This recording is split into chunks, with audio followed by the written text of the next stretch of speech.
Bom, essa é uma questão mais chatinha que dá um pouco mais de trabalho. Mas vamos com calma aqui que somos capazes. Olha só. Ele fala que tem uma placa metálica quadrada e ela é dobrada de modo a formar um cilindro, sem fundo e sem tampa. Ele fala que o volume no interior desse cilindro é de 18 litros. 18 litros.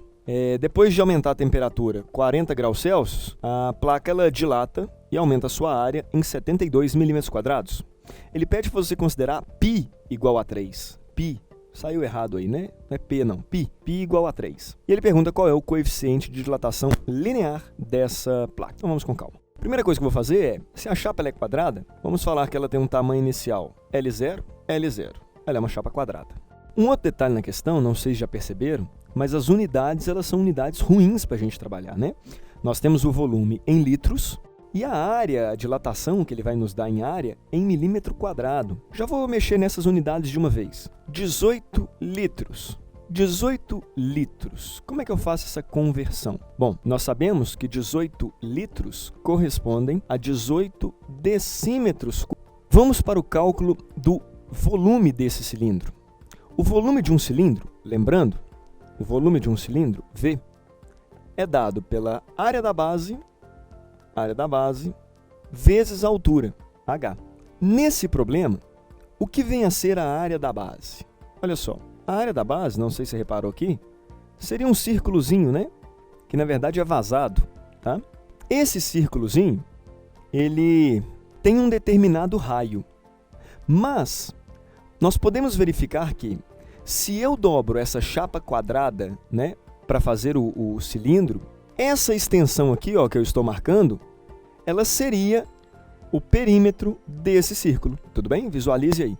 Quando eu enrolar esse negócio, o que eu marquei de rosa na chapa quadrada é a bordinha, é o perímetro do círculo lá do cilindro, tá? Como que se calcula o perímetro de um círculo? O perímetro de um círculo é 2πr, onde R é o raio do círculo.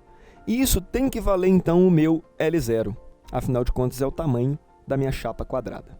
Daqui a gente tira, portanto, que o raio desse círculo vale L0 sobre 2π. Agora que eu sei o raio do círculo, vamos voltar no volume do cilindro. O volume do cilindro vale 18 vezes 10 a 6 milímetros cúbicos. Tem que ser igual. A área da base, estou pensando agora na área desse círculo aqui, ó. E como calcular a área do círculo? Aí nós devemos fazer πr ao quadrado vezes a altura.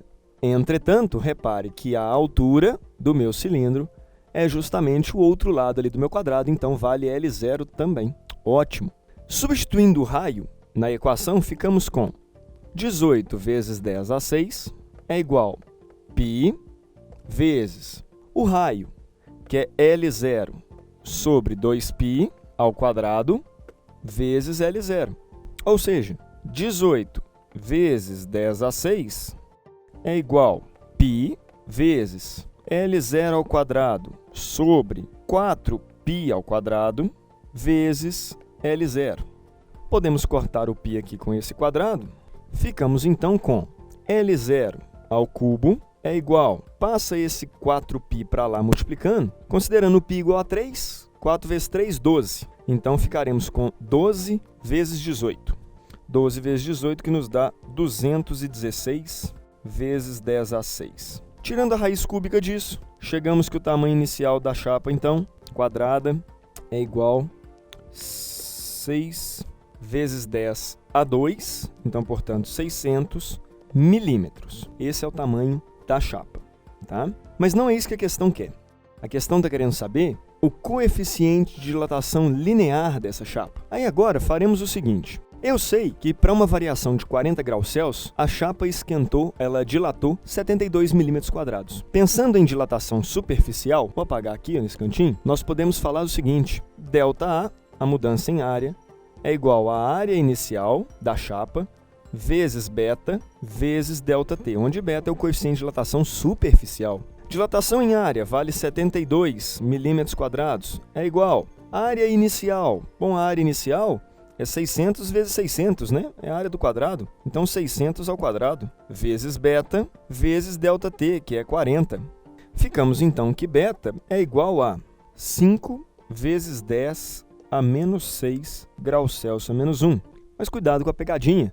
A questão quer o coeficiente de dilatação linear. Esse é o beta. O alfa é metade disso. 2,5 vezes 10 a menos 6 graus Celsius a menos 1. Resposta, portanto, letra B.